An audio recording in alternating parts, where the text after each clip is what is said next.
और मेरे मन में जो खुदा ने विषय दिया कि समस्या के साथ कैसे डील करना है, या समस्या को हमने आगे कैसे रिस्पॉन्स करना है।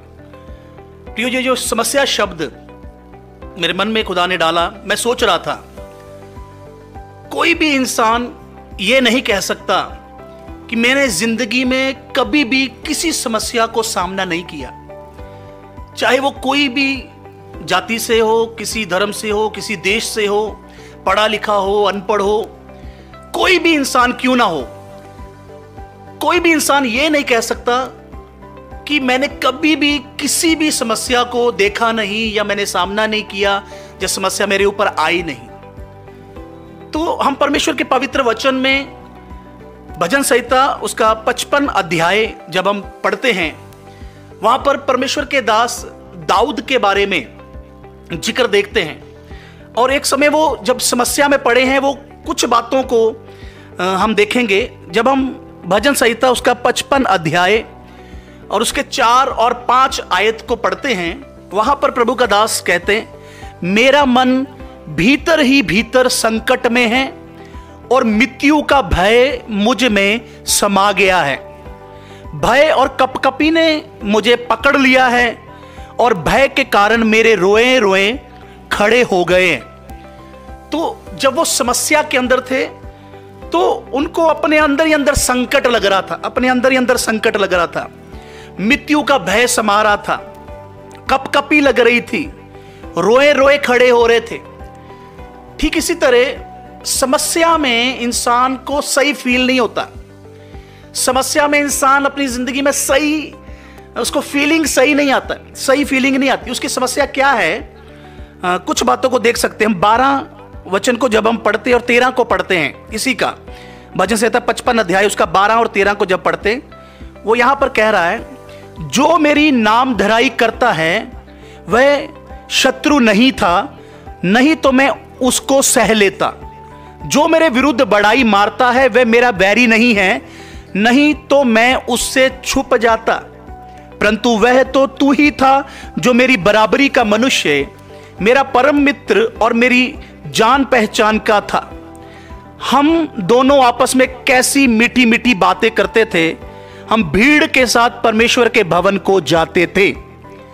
मतलब प्रभु का दास कह रहा है कि जो मेरे खिलाफ बातें कर रहा है वो मेरा दुश्मन नहीं है, वो मेरा कोई शत्रु। अगर शत्रु होता तो मैं थोड़ा उसको बर्दाश्त कर लेता, थोड़ा मैं सह लेता, चलो मेरा दुश्मन ही मेरे खिलाफ बोल रहा है। लेकिन मेरा अपना, अगर उसका बैकग्राउंड देखे तो दाऊद का अपना बेटा कुछ लोगों के साथ मिलकर दाऊद के खिलाफ उस समय में खड़ा हुआ है, और दाऊद के अपने जान पहचान के लोग दाऊद के खिलाफ खड़े हुए हैं। तब वो कह रहा है कि ये मुझे बर्दाश्त करना मुश्किल हो रहा है। कोई दुश्मन होता तो उसको तो मैं सहता, लेकिन मेरे अपने मेरे खिलाफ हो गए, जो मेरे साथ मीठी मीठी बातें करते थे, जिनके साथ मिलकर हम इकट्ठे भवन को जाते थे। तो प्रियो, ये सच है कि जब अपनों से ठोकर लगती है, अपने हमारे खिलाफ बोलते हैं, अपने हमारे खिलाफ कुछ हमारे खिलाफ योजना बनाते, प्लान बनाते, बुराई करते, तो उस समय इंसान टूट जाता है। तो उस समय दाऊद के जीवन में इस समस्या को वो फील कर रहा था। मैंने आपको बताया, समस्या में कोई एक व्यक्ति नहीं बोल सकता कि मैंने कभी किसी समस्या को नहीं देखा। हां, एक बात जरूर है, किसी की समस्या कुछ डिफरेंट हो सकती है, किसी की समस्या कुछ डिफरेंट हो सकती है, किसी की समस्या कुछ डिफरेंट हो सकती है। समस्या सेम नहीं होगी तो भी सबको अपनी जिंदगी में कभी ना कभी किसी ना किसी बातों में से होकर गुजरना पड़ता है। तो जर्नली पहली बात, प्रभु का दास दाऊद जब समस्या को फील कर रहा, तो पहली बात वो, हम 3 बातों को देखेंगे।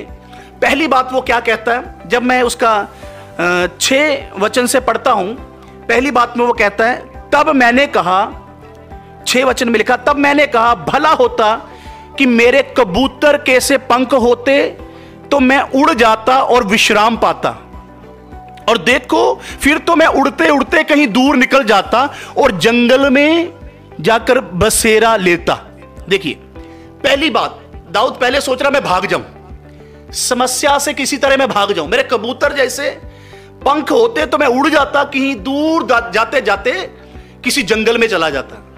ऐसा ही जर्नली जब इंसान समस्या में होता तो भागने की कोशिश करता है।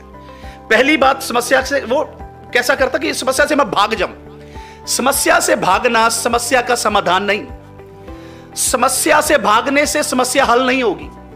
लेकिन वो ऐसा फील कर रहा, पहली बार वो बोल रहा कि मैं भाग जाऊं, कबूतर जैसे पंखों कहीं जंगल में चले जाऊं। इंसान भी समस्या में यही सोचता है, मुझे कोई बुलाए ना, मेरे पास कोई आए ना, मैं कहीं जंगल में चले जाऊं, मैं किसी एकांत जगह में जाके रहूं।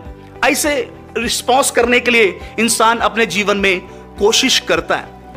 दूसरी बात, जब हम परमेश्वर के वचन में देखते हैं, मैं शॉर्ट ये मैसेज देने की वजह से बहुत लंबा एक्सप्लेन नहीं कर रहा हूं। दूसरी बात, पहली बात हमने देखा दाऊद समस्या से भागने के लिए पहले कोशिश कर रहा है। नंबर 2 हम देखते हैं उसका 9 वचन को जब हम पढ़ते हैं, वो कहता है, हे प्रभु उनका सत्यानाश कर और उनकी भाषा में गड़बड़ी डाल दे, क्योंकि मैंने नगर में उपद्रव और झगड़ा देखा है। दूसरी बात, समस्या फील करते करते वो सोच रहा बदला लेने का कोई बात कर रहा, बदला लेने की बात। जर्नली यही होता है, जिस इंसान को समस्या होती है ना, वो इंसान सोचता है कि मुझे उस पर्टिकुलर एक व्यक्ति से प्रॉब्लम हो रहा है, उसका तो सत्यानाश हो जाए, वो तो गड्ढे में गिर जाए, वो खत्म हो जाए, बदला लेने की भावना। लेकिन मैं आपको बता रहा हूं, बदला लेना भी समस्या का समाधान नहीं है। बदला लेने का जो बात है, बुराई करना भी जो समस्या का समाधान नहीं है। जर्नली इंसान समस्या से पहले भागने के लिए कोशिश करेगा, फिर समस्या में बदला लेने के लिए प्रयास करेगा, कोशिश करेगा। लेकिन तीसरी बात को जब हम देखते हैं, मैं शॉर्ट में बता रहा हूं आपको, तीसरी बात जब हम देखते हैं 22 वचन को जब पढ़ते हैं, 22 वचन में इस तरह लिखा, अपना बोझ यहोवा पर डाल दे, वह तुझे संभालेगा, वह धर्मी को कभी टलने ना देगा। धीरे धीरे वो सही ट्रैक पे आ गया। पहले समस्या से भागने के लिए कोशिश किया, फिर समस्या में बदला लेने के लिए कोई विचार आ गया, लेकिन धीरे धीरे फिर सही ट्रैक में आ गया। सही ट्रैक क्या? वो बोलता अपना बोझ यहोवा परमेश्वर पर डाल दे, वो संभाल लेगा, वो धर्मी को कभी टलने नहीं देगा। तो प्रियो 16 वचन में भी वो कहता परंतु मैं तो परमेश्वर को पुकारूंगा। जब वो सही ट्रैक में आ गया, कैसी बातें कर रहा है, परंतु मैं तो परमेश्वर को पुकारूंगा और यहोवा मुझे बचा लेगा। सांझ को, भोर को, दोपहर को, तीनों पहर मैं दुहाई दूंगा और कराहता रहूंगा और वह मेरा शब्द सुन लेगा। Praise the Lord, hallelujah. तो प्रभु का दास कहता है, सही ट्रैक में जब तीसरा एक पॉइंट में आ जाता है, वो बोलता है मैं प्रभु पर भरोसा रखूंगा और तीनों टाइम मैं प्रार्थना करूंगा, मेरा परमेश्वर मुझे संभाल लेगा। तो मैं आपको यही बताना चाहता हूं, समस्या से भागना कभी भी समस्या का हल नहीं है। मेरे भाई, मेरी बहन, आप अलग अलग बातों को अपनी जिंदगी में, समस्याओं को इन दिनों में से होकर गुजर रहे हैं और सामना कर रहे हैं। समस्याओं से भागना कदापि एक हल नहीं है और समस्या में किसी से बदला लेना कदापि एक हल नहीं है। लेकिन समस्या और अपने सारे बोझ को खुदा पर डालकर तीनों पहर प्रार्थना में समय व्यतीत करना, बोझ खुदा पर डाल देना, यही एक समस्या का हल है और परमेश्वर आपको संभालेगा, वो धर्मी को कभी टलने नहीं देगा। परमेश्वर इन वचनों के द्वारा आप सबको बहुत बहुत बरकत दे और आप दलेरी से, हिम्मत से आगे बढ़े और खुदा पर सारी बातों को छोड़ दें। प्रेज द लॉर्ड, जय मसीह।